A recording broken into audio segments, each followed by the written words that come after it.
Hello, welcome to Revenant Reads. I'm Vin, and this is my discussion video for the Saga of the Volsungs for Sagalong 2024.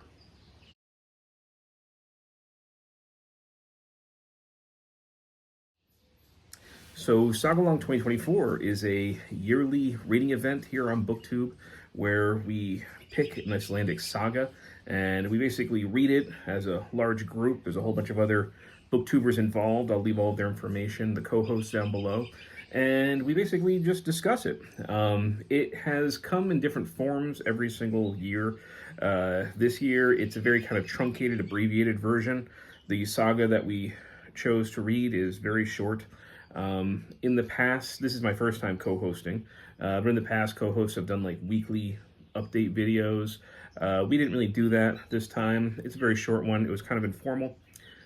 Essentially, we announced it almost 4 weeks ago now, saying that we're going to be reading it, and then about 2 weeks later, we were going to be posting our videos discussing it.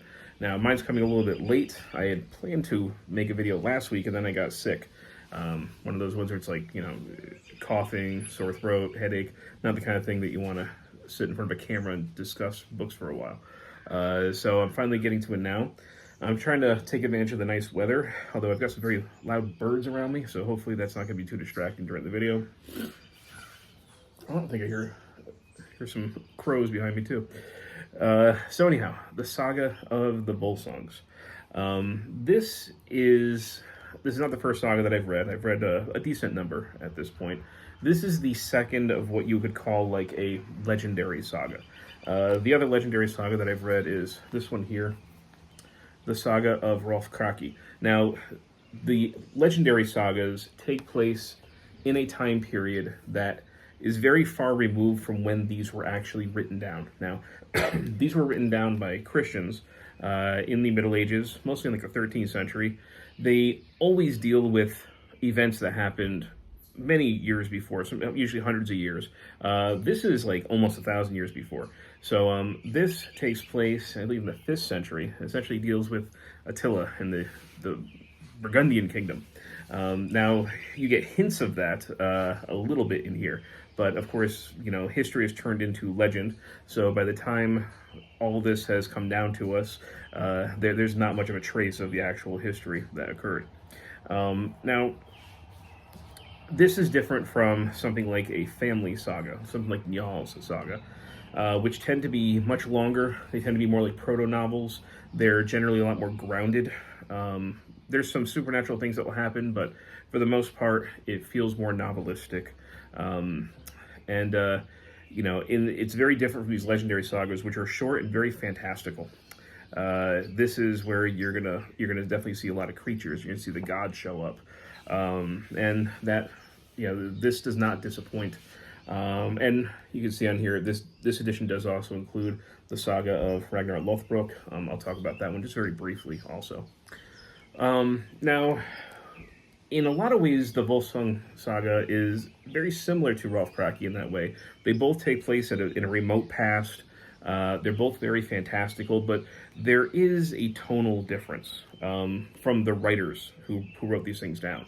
In Hrolfkrakki, we almost have this Christian writer apologizing for writing about things that were not Christian by having pagan elements. When Odin shows up, he's like villainous. He's more like demonic. He's unwelcome. And his heroes, he almost makes like proto-Christians. They weren't really believers in the gods. And you can see him like really kind of bending over backwards to try and make this palatable for a Christian audience. Now, I would assume that the same audience would have been reading something like the Saga of the Volsungs. And what's actually very remarkable about this, to me at least, is that the pagan stuff feels far more better preserved. You don't get the apologizing for having pagan elements in here. And Odin shows up repeatedly, but he is seen as mysterious and powerful. Sometimes you as the reader know that it's Odin, and the characters don't. But he is not necessarily seen as a villain. And I thought that stuff was quite remarkable. We have a Valkyrie in here. So you do get a taste, I think, more of the pagan past than you do from the Saga of Hrolfkrakki. Now, of course, it hasn't been preserved, in amber. Like we're just there's changes that have happened, but you can just feel it a little bit more. It definitely feels more authentic in that way. This saga, we have to remember, is the only like complete copy that we have of the story, and that's what makes it remarkable. But we have to remember that there were many versions of this story. It was probably written down over and over and over again, but there's lost to us. I mean, this is the only one that we have, and it's extraordinary. But what it feels like we have here sometimes is more like a summary of the story rather than the actual epic itself. After I read this, I'm kind of glad that I took my time making the video, because I was able to read and think about other things that were related. So I did also read the Poetic Edda.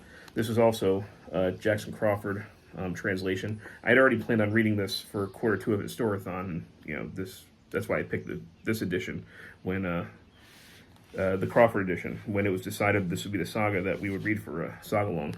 But within the Poetic Edda, or sometimes called the Elder Edda, you see other versions of this story, not the whole story, but parts of the story. Things that are quite different.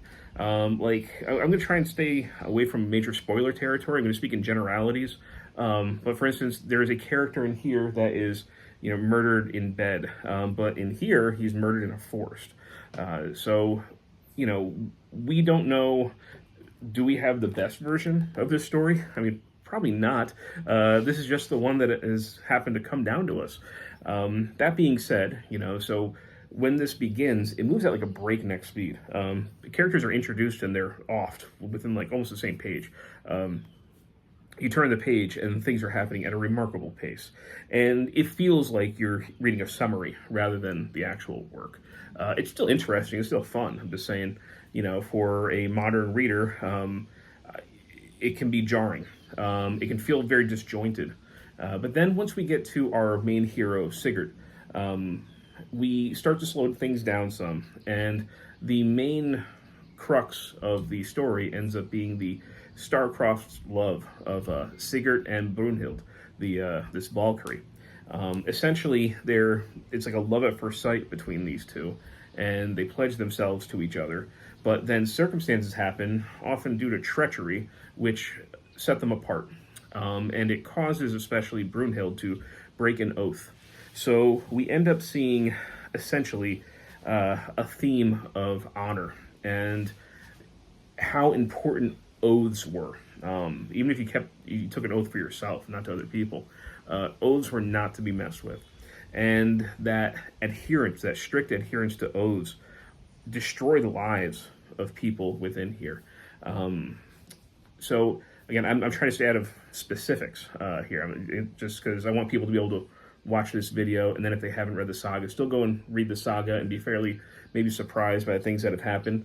Although, I mean, a lot of this story has come down to us through like Wagner's epic, the Ring Saga, the Ring Cycle, that's what it's called, right? And places like our authors like Tolkien have taken a lot from here. We have basically like a ring of power. We have a treasure hoarding dragon. There's a lot of things that you'll read in here and be like, oh yeah, I definitely see where, that came in The Hobbit or Lord of the Rings or something like that. So a lot of this will be familiar to the people who read this, but there's still a lot of surprises. It is a very violent story. The violence is shocking at times. It's basically the way people get revenge is brutal within this. It's really, really rough. But yeah, included in this one is the very short, the Saga of Ragnar Lothbrok. It's included in here as a couple of reasons. The original manuscript that we have of this also included this on there in that original manuscript. Although it's clearly written at a later time and by a different author. It feels a lot different than the Saga of the Volsungs, but it's also a lot of fun. I have not seen the show Vikings. I am somebody who is enamored with Norse history.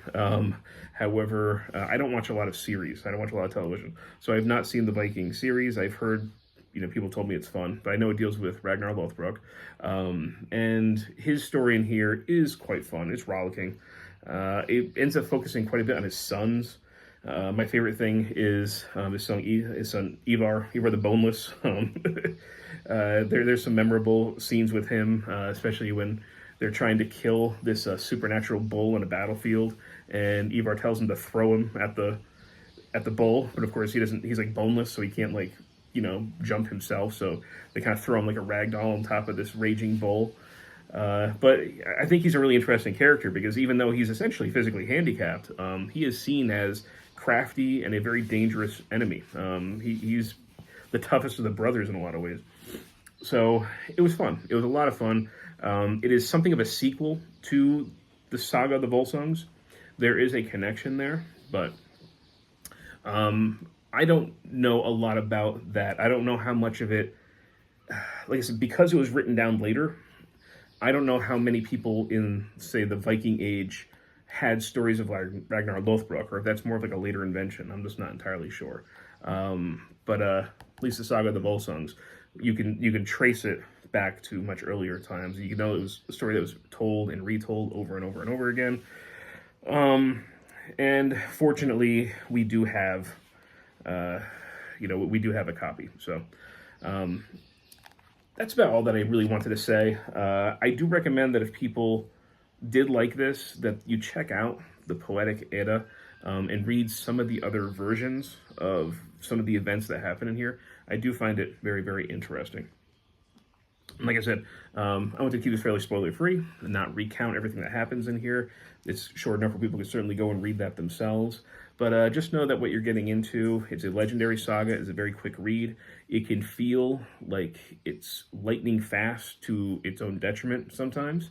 But once you get into the middle and slow down, you start getting the story of Sigurd and Brunhild. It's quite interesting, quite shocking, the violence that occurs. And overall, I still had a lot of fun with it. So yeah, that's it. Those are my thoughts on the Saga of the Volsungs. If you read it along with us for Sagalong 2024, I'd love to hear your thoughts. And as always, thank you, Booktube.